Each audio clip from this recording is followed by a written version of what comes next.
Albert Einstein no es un científico con pocos logros. En 1905 publicó tanto el principio de relatividad especial como la hipótesis de los cuantos de luz que ahora conocemos como fotones, así como una contribución a la explicación del movimiento aleatorio de partículas llamado movimiento browniano. En 1915 fue la publicación de la relatividad general, que unía el concepto de la gravedad con la noción del espacio-tiempo postulado en la relatividad especial. Las razones históricas que llevaron a que Einstein fuera galardonado con el premio Nobel debido al efecto fotoeléctrico en particular están más vinculadas a causas políticas e ideológicas que científicas. La relatividad era considerada una teoría alemana que no gustó a buena parte de la comunidad científica, no por razones objetivas, sino por mera obstinación. Pero el que la relatividad fuera una teoría con tal importancia que cambió la física para siempre, no demerita, por supuesto, el razonamiento que llevó a la explicación del efecto fotoeléctrico, que también es bastante importante. En concreto, Einstein ganó el premio Nobel, en realidad no por uno, sino por muchos descubrimientos, pero el efecto fotoeléctrico es el que se reconoció de manera oficial. A continuación explicaré qué es dicho efecto, cuál era el problema a resolver y cómo fue que Einstein logró dar con esa respuesta. En 1885, Heinrich Hertz diseñó un dispositivo que le permitió producir y detectar ondas electromagnéticas, así como analizar diferentes propiedades de estas ondas. Este gran descubrimiento, que demostraba la predicción de las ecuaciones de Maxwell sobre la existencia de estas ondas, hizo que la unidad de frecuencia llevara precisamente su apellido. Pero curiosamente, del mismo experimento que demostró la existencia de ondas electromagnéticas, siendo la luz parte de este fenómeno, se detectó también por primera vez el efecto fotoeléctrico.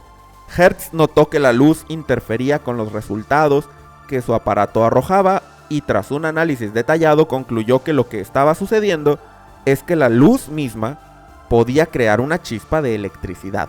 Básicamente lo que se encontró es que al iluminar una superficie de metal, esta podía liberar electrones. La energía y las condiciones en las que esto era posible fueron determinadas mediante experimentos realizados entre 1902 y 1904 por Philipp Lenard y Egon Ritter von Schweidler, los cuales demostraban características extrañas del efecto fotoeléctrico. Número 1. La energía cinética de los electrones no dependía de la intensidad de iluminación. Realmente no importaba qué tan brillante fuera la luz que se utilizara. Si había liberación de electrones, la energía cinética máxima que iban a tener era la misma. Esto es raro, pues uno esperaría que entre más luz absorba el metal, lo cual implica una mayor absorción de energía, esta se transmitiera a los electrones y salieran disparados con mayor velocidad y por lo tanto tuvieran más energía cinética, pero ese no era el caso. Número 2. La frecuencia de la luz utilizada es determinante para la liberación de electrones. Las ondas electromagnéticas, incluida la luz visible, tienen cierta frecuencia. A mayor frecuencia, las ondas tienen mayor energía. Al iluminar un metal, esta frecuencia era muy importante porque si la radiación utilizada era de frecuencia suficientemente baja, y esto dependía del metal, aun y cuando la intensidad de iluminación fuera bastante grande, no veíamos liberación de electrones. Por otra parte, si la frecuencia era alta, aun y cuando la intensidad de iluminación fuera baja, sí que había liberación de electrones. Y claro, en este escenario, a mayor intensidad de iluminación, cuando la frecuencia era alta, el efecto sí se detectaba en mayor medida. La razón por la que esto es extraño es la siguiente. De acuerdo con la idea clásica de que la luz es una onda continua con cierta energía asociada, al iluminar un metal el suficiente tiempo, eventualmente esa energía debería de irse absorbiendo y acumulando en el metal y eventualmente generar el efecto fotoeléctrico y que se liberen los electrones. Claro, una luz de mayor frecuencia debería de hacer que esto suceda más rápido, pero resulta muy extraño que la luz de baja frecuencia no tuviera ningún efecto. Voy a hacer una analogía con un ejemplo de la vida cotidiana para intentar que el panorama quede más claro. Imaginemos que vamos a calentar nuestra comida. La ponemos en una olla y encendemos una llama. La llama puede ser pequeña o puede ser más grande. Nosotros esperaríamos lo siguiente: si la llama es pequeña, la comida simplemente va a tardar más en calentarse, y con la llama intensa se va a calentar más rápido.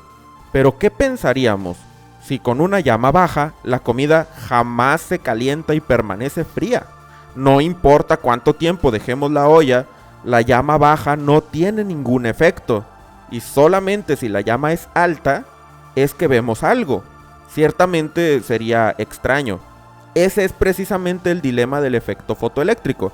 La luz de frecuencia suficientemente baja no produce liberación de electrones, aunque se use en gran intensidad o se deje por mucho tiempo.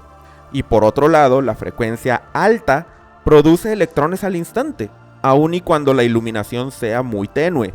Además, la energía cinética de los electrones, que no dependía de la iluminación, sí depende de la frecuencia. A mayor frecuencia de la luz utilizada, la energía cinética máxima de los electrones aumentaba también. Albert Einstein, en su artículo de 1905 titulado Sobre el punto de vista heurístico de la creación y conversión de la luz, propuso por primera vez el concepto de que la luz, aunque ya se sabía que era una onda electromagnética, podía ser también una partícula. Él le llamaba simplemente cuantos de luz a estas partículas hipotéticas, los cuales actualmente conocemos con el nombre de fotones. En este trabajo, Einstein utilizó una lógica derivada de estudiar la teoría detrás de la radiación de cuerpo negro para llegar a la conclusión de que quizás a veces la luz puede comportarse como ondas, pero en otras ocasiones como partícula. Después de hacer su análisis, él utiliza su hipótesis del cuanto de luz para explicar algunos fenómenos interesantes de la época que no habían sido resueltos todavía, y entre ellos está el efecto fotoeléctrico. Él escribió: el entendimiento usual que la energía de la luz se distribuye en el espacio a través del que viaja de forma continua presenta dificultades extraordinariamente grandes al intentar explicar fenómenos fotoeléctricos, tales como los presentados en el innovador artículo del señor Leonard. En vez de eso, Einstein propuso analizar el fenómeno suponiendo que la luz que iluminaba el metal era un haz de partículas pequeñas, cada una con una energía igual a hV, donde h es la constante de Planck y v es la frecuencia de la luz. Bajo esta lógica, los efectos observados se explican de manera muy sencilla. Vamos paso por paso. El primer detalle era que la intensidad de iluminación parecía ser irrelevante.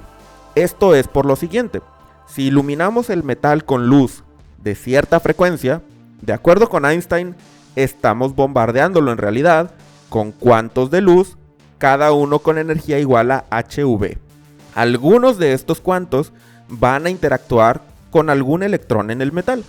Es en general altamente improbable que dos fotones interactúen con un electrón al mismo tiempo, y por lo tanto, para que el electrón pueda ser desprendido, necesita que la energía de un solo fotón que interactúe con él sea lo suficientemente grande.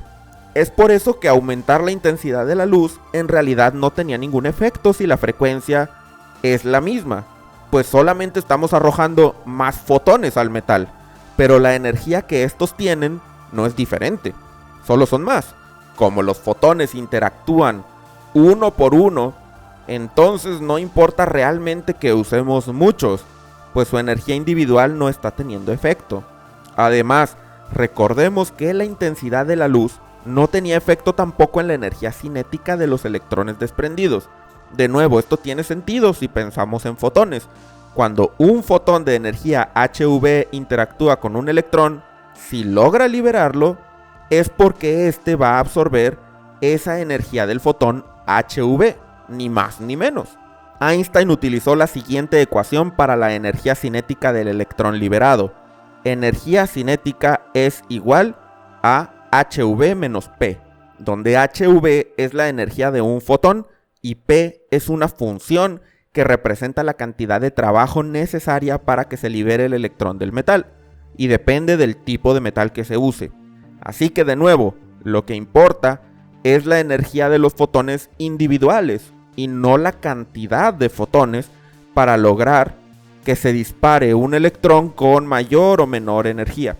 Y claro, fácilmente nos daremos cuenta el por qué la frecuencia era tan importante, porque de ella depende directamente la energía que tengan los fotones, que es igual a la constante de Planck multiplicada por dicha frecuencia. Es completamente aparente y lógico que a mayor frecuencia, mayor energía, y un fotón con alta frecuencia va a poder desprender electrones que de otra manera serían incapaces de moverse. La ecuación de Einstein, junto con su interpretación de la luz como cuantos de energía discretos en vez de una onda continua, describía perfectamente los resultados experimentales, a la vez que proponía una forma radicalmente distinta de analizar el fenómeno de las ondas electromagnéticas. Por años, los físicos no consideraron que la hipótesis del cuanto de luz fuera una interpretación correcta, pero reconocieron de todas maneras la utilidad de la ecuación que describía el efecto fotoeléctrico, de manera que cuando Einstein ganó el Nobel en 1922, se le reconoció por describir de forma precisa el efecto, mas no por el descubrimiento de la naturaleza corpuscular de la luz, que fue aceptada unos años más tarde. ¿Cómo fue que a Einstein se le ocurrió en primer lugar que la luz podía estar constituida de partículas?